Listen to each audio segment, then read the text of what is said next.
Findou-se o tempo de estudo da escola dominical. Boa lição aprendemos do nosso Pai Celestial. Despede-nos, Jesus Cristo, em tua paz e amor, e nos concede para sempre o teu celeste favor. Aos visitantes e amigos agradecemos também. Que a paz de Deus reine em todos e até domingo que vem. E até domingo que vem. E até domingo que vem.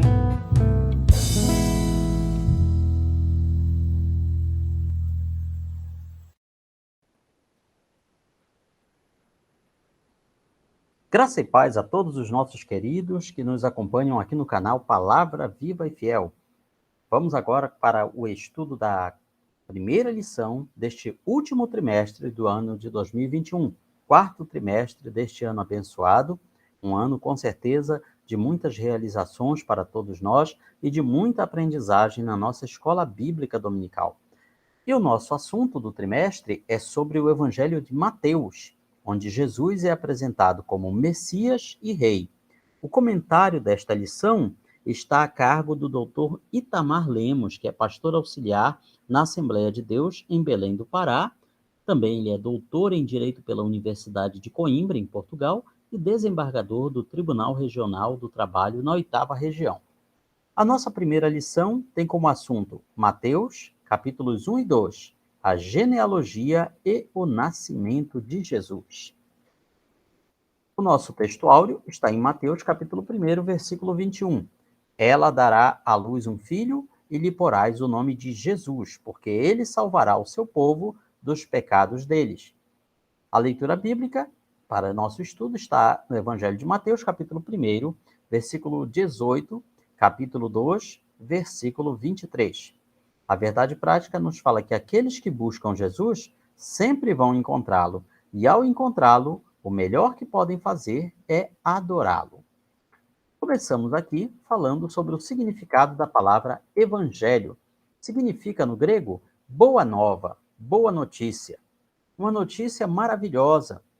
Cada um dos 4 evangelistas, Mateus, Marcos, Lucas e João, escreveu para anunciar a boa nova da salvação, da vida eterna. A boa notícia é que Deus mandou para nós a forma, a maneira de nós sermos salvos. Mateus enfoca que Jesus é o Messias que foi prometido no Antigo Testamento e esperado por Israel. Portanto, são os assuntos exclusivos dos capítulos 1 e 2 de Mateus.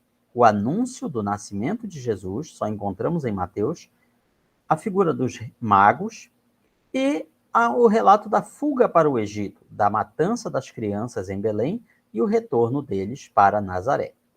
Autor, local e data, aqui no primeiro tópico do Evangelho segundo Mateus. Quem é esse Mateus? Ele também é chamado de Levi.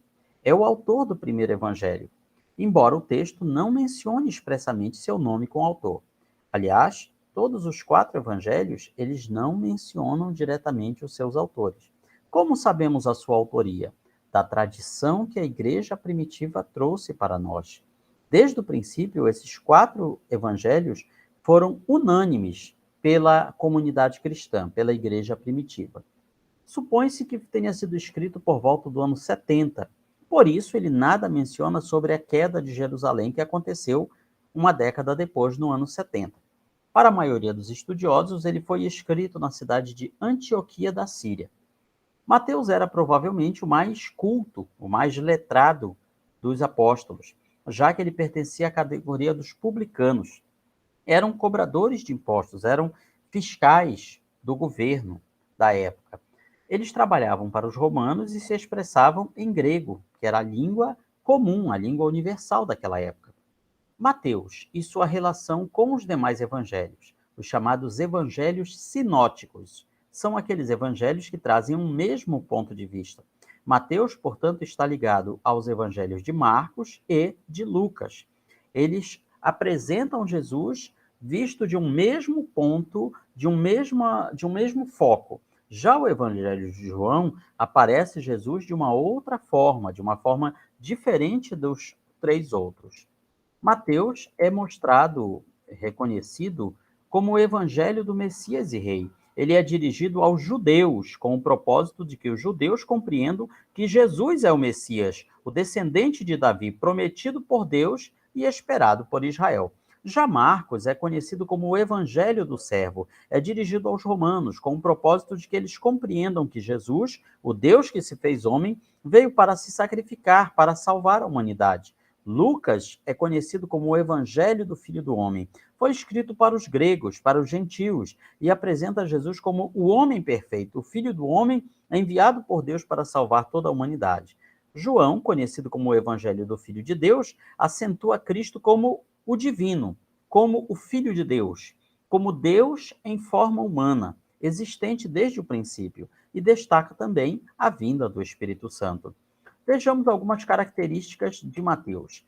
Ele cita o Antigo Testamento mais de 40 vezes de forma direta, usando a frase para que se cumprisse o que foi dito pelo Senhor, por intermédio do profeta, ou uma expressão semelhante. Além disso, ele faz mais de 60 referências indiretas.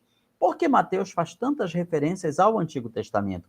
Porque ele estava escrevendo para judeus, para israelitas, que conheciam os textos do Antigo Testamento. Já as citações do Antigo Testamento em Marcos, Lucas, João, são bem menores, bem mais raras do que em Mateus. Mateus ele procura mostrar que muitas profecias do Antigo Testamento se cumpriram em Jesus. Por exemplo, o seu nascimento de uma virgem, o seu local de nascimento, Belém, da Judéia, o seu retorno do Egito e assim por diante. Mateus apresenta esses laços que unem a antiga e a nova aliança. Ele descreve Jesus como o mestre dos mestres, como aquele novo Moisés, o segundo Moisés, que foi profetizado pelo primeiro Moisés. O Senhor vosso Deus levantará dentre vós um profeta assim como eu. A ele ouvireis, e quem não o ouvir será expulso, será extirpado do povo. Então, Mateus registra 5 grandes discursos nos capítulos 5 a 7, capítulo 10, 13, 18 e 24 a 25, em que parece um novo Pentateuco. Pentateuco, 5 livros. Gênesis, Êxodo, Número, Levítico, Deuteronômio. Assim, Jesus faz 5 grandes discursos. Jesus ensinou que a lei tinha a função profética de apontar para ele, ou seja, ele veio cumprir a lei, e ele cumpriu. Ele é o cumprimento de todas as profecias da lei mosaica. Para corroborar sua narrativa, Mateus enfatiza costumes e ensinamentos dos judeus. Ele está escrevendo para um público judeu, para um público israelita. Ele usa principalmente a expressão reino dos céus em vez de reino de Deus, já que os judeus evitavam mencionar com frequência o nome divino. Além disso, Mateus registra mais de 40 assuntos, passagens ou fatos que não aparecem nos demais evangelhos, são únicos apenas deste livro. No segundo tópico, falaremos sobre a genealogia e nascimento do Messias. Mateus traça a genealogia de Jesus desde Abraão até chegar em José. Ao todo, 42 gerações, 14 de Abraão até Davi, mais 14 de Davi até o exílio da Babilônia e mais 14 do exílio da Babilônia até chegar em Cristo. 14 vezes 3, 42 gerações. Isso também tem um significado numérico profético. 42 pode ser representado como 6 vezes 7. 6, o número do homem, 7, o número da perfeição divina. Isso aponta para Jesus como perfeito homem e, ao mesmo tempo, perfeito Deus. Pois bem, a genealogia de Jesus em Mateus é traçada através de José, porque, para todos os efeitos, ele era filho de José. Legalmente, era filho de José, da descendência de Davi. Lucas, capítulo 3, vê-se a genealogia de Jesus por Maria, que também descende de Davi. Embora haja alguns teólogos que entendem que Maria era da tribo de Levi. Se isso fosse confirmado, Jesus seria o perfeito rei sacerdote. Por parte de pai, linhagem real. Por parte de mãe, linhagem sacerdotal. Mas isso são apenas conjecturas, que ainda não estão confirmadas. São apenas teorias, digamos assim. O evangelho começa com o Gênesis de Jesus Cristo, homem, filho de Davi e filho de Abraão. Filho no sentido de descendente. Claro que Jesus não é filho de Davi de forma direta, mas pela sua descendência. Ele também é filho de Abraão, descendente de Abraão, porque nele foi cumprida a promessa de que seriam abençoadas todas as nações da terra. E como filho de Davi, ou descendente de Davi, ele é o legítimo herdeiro do trono de Israel. Isso porque na época em que Jesus nasce, não havia mais reis em Israel. O rei Herodes não era israelita, ele era da tribo de Edom, do povo de Edom, um outro povo, ele era idumeu, ou seja, ele não era descendente de Davi. Na realidade, os reis da linhagem de Davi tinham deixado de sentar no trono desde a época do exílio de Babilônia. De lá para cá, durante o Império Persa, o Império Grego, os israelitas eles tiveram governadores colocados pelos reis da Pérsia e da Grécia, mas não tiveram reis descendentes de Davi. Então é como se toda aquela linhagem real se perdesse. Mas aqui Mateus resgata essa linhagem mostrando que Jesus ele tem o direito por excelência de sentar no trono de Israel. Dessa forma, um dia, o dia que ele cumprir essa profecia, o dia que ele sentar no trono de Davi, ele terá o legítimo direito, ele não será um usurpador. O nascimento anunciado a José, no capítulo 1. O anjo Gabriel aparece a José e anuncia que Maria está grávida, não dele, está grávida do Espírito Santo de Deus, e que essa criança seria chamada de Jesus, ou, no hebraico, Yehoshua.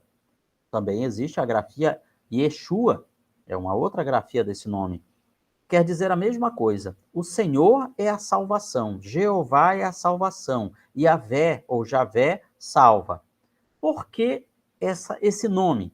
Porque ele salvará o seu povo dos pecados deles. Então veja que está deixando bem claro na mensagem do anjo a missão de Jesus. Ele não veio abrir uma nova religião, ele não veio conquistar reinos, estabelecer um reino físico naquele momento. Ele veio salvar as pessoas dos seus pecados. Veja, portanto, que os israelitas eles tinham esquecido da promessa de Gênesis 3,15, que o Messias ele viria para pisar na cabeça da serpente. A serpente foi a causa do pecado entrar na humanidade, de tentar os nossos primeiros antepassados, Adão e Eva, para que eles pecassem. Então, esse Redentor prometido viria para pisar na cabeça da serpente. Veja, portanto, que esse Messias davídico redimiria Israel. Eles esperavam que essa redenção fosse da tirania romana, fosse um Messias guerreiro, um líder político, um líder libertador da tirania de Roma. Transformasse Israel numa superpotência.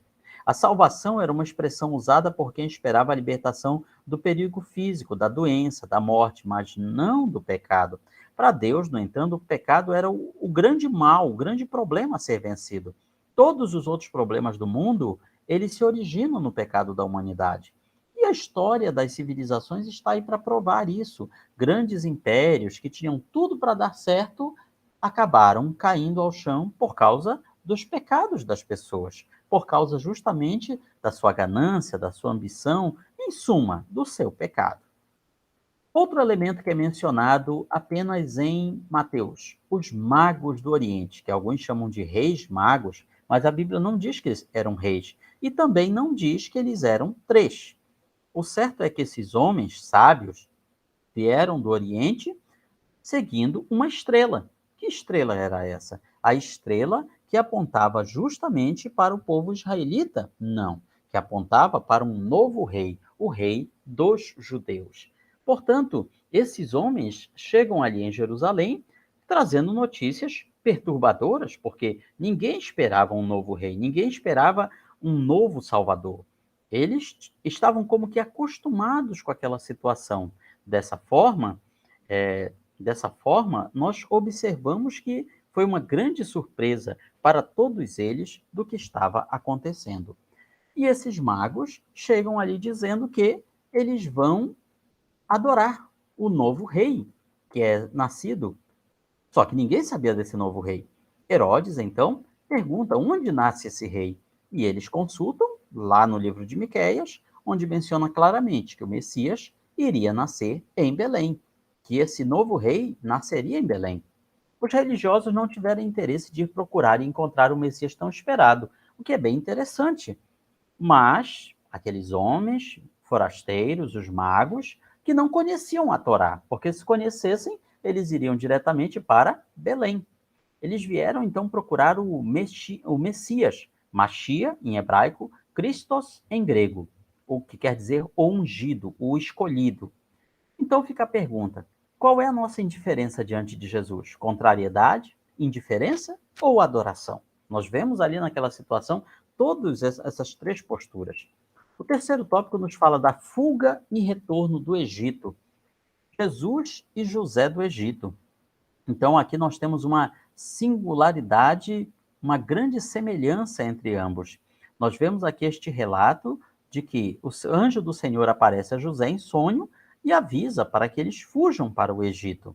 Às vezes, a vida do crente envolve se esconder, envolve fugir para conseguir sobreviver. E foi isso que aconteceu ali naquele momento.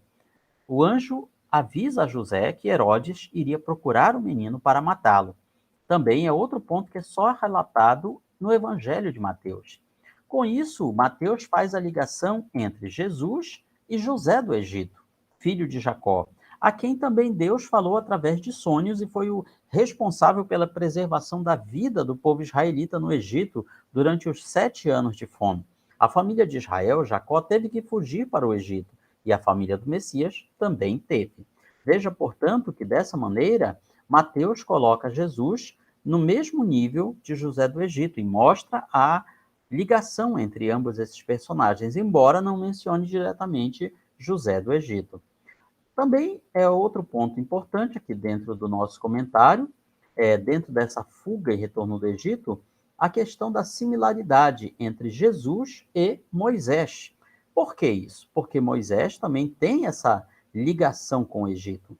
Vemos dessa forma que no versículo 16 do capítulo 2, Herodes se viu iludido pelos magos, enfureceu-se e mandou matar todas as crianças da cidade de Belém e dos arredores, ou seja, das vilas ao redor da cidade de Belém, de 2 anos para baixo. É interessante esse ponto porque nos mostra que Jesus já não era um bebezinho quando esse fato ocorreu. Já havia se passado algum tempo, cerca de 2 anos. Por isso, Herodes estabelece essa data, essa idade para o extermínio, para o genocídio das crianças. E é interessante que este genocídio, esse extermínio de Herodes com relação às crianças, ele aponta para o mesmo extermínio que aconteceu na época de Moisés, lá no Egito. A ordem de Faraó, ao mandar matar os meninos de Israel que nascessem com vida, só os meninos, deixando vivas as meninas, não atingiu a Moisés, que milagrosamente teve escape no Egito, através da própria família real egípcia. Então, nós observamos aí a semelhança entre Jesus e entre Moisés. Em Mateus, os magos abasteceram a família de Jesus com os recursos necessários para o período no Egito, já que os seus presentes, ouro, incenso, mirra, eram bens muito valiosos naquela época e com certeza ajudaram aquela família, que era de pessoas humildes, pessoas carentes. Assim como Moisés saiu do Egito, Jesus também foi chamado do Egito, sendo trazido para Israel. Do mesmo modo que Josué, aliás, Josué é o mesmo nome Jesus na língua hebraica. Do mesmo modo que Josué alcançou a terra prometida, Jesus também a alcançou. Por isso ele é mostrado como o novo Moisés, como o novo Josué. Todos esses personagens da Bíblia são tipos que apontam para Jesus. Ou seja, o Redentor, vindo do Egito, entrou em Israel.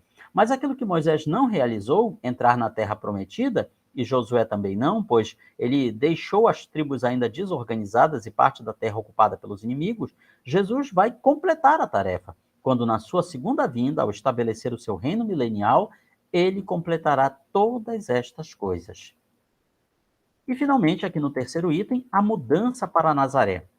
quando Jesus retorna do Egito com sua família, ele vai morar numa cidade, uma pequena cidade, diga-se de passagem, chamada Nazaré, para que se cumprisse o que foi dito pelos profetas, ele será chamado Nazareno. Alguém pode procurar esse versículo na Bíblia e não vai encontrar no Antigo Testamento. Onde está falando que o Messias seria chamado Nazareno? Aí se trata de um jogo de palavras. A palavra Nazareno, ela leva para a raiz hebraica Nesser, quer dizer renovo, apontando para Isaías 11, versículo 1. Do tronco de Jessé sairá um rebento, um Nesser, e das suas raízes um renovo, um Nesser. Então, este versículo estaria apontando para quê? Para o local onde o Messias iria viver. E aqui nós vemos a providência de Deus e, ao mesmo tempo, poderíamos até dizer a esperteza de Deus.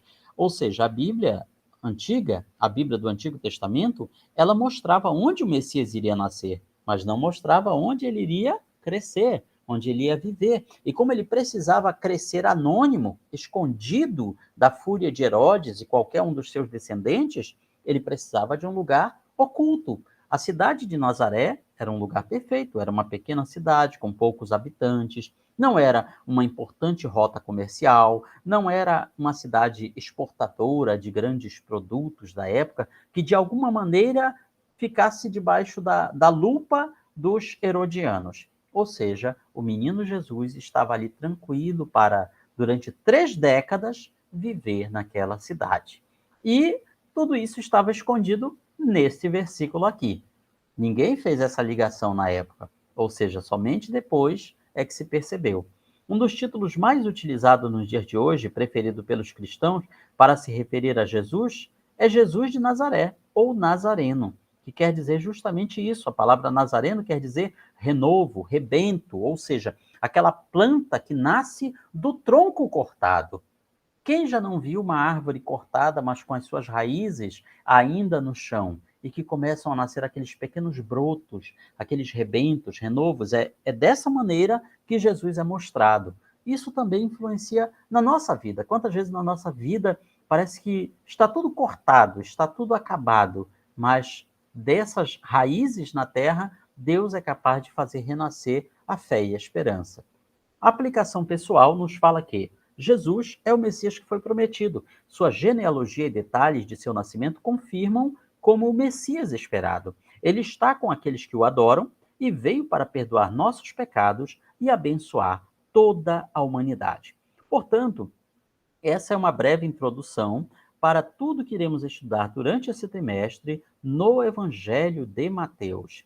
Vamos colocar o propósito de não perder nenhuma destas aulas, tanto aqui no nosso canal Palavra Viva e Fiel, quanto também na sua escola bíblica dominical. Visite também a nossa página palavravivaefiel.blogspot.com, onde você poderá baixar gratuitamente esta e muitas outras lições da Escola Bíblica Dominical desse 4º trimestre de 2021. Deus abençoe a sua vida.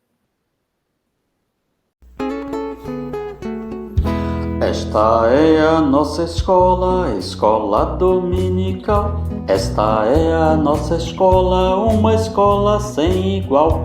Uma escola sem igual, que faz bem a toda a gente. Quem não vem a essa escola, com certeza está doente. Com certeza está doente, ou estava trabalhando. Quem trabalha no domingo, o Senhor está roubando. O Senhor está roubando. O que chega atrasado, o seu nome fica ausente. Ele fica envergonhado, ele fica envergonhado por não saber a lição. Professor faz a pergunta, ele diz eu não sei não. Ele diz eu não sei não. Professor vai ensinar, ele senta no seu banco e começa a cochilar. E começa a cochilar. E não ouve o relatório, com certeza ele pensa que essa escola é um dormitório. Vamos, pois, meus irmãos, viver como bons cristãos, combater a negligência e plantar consagração.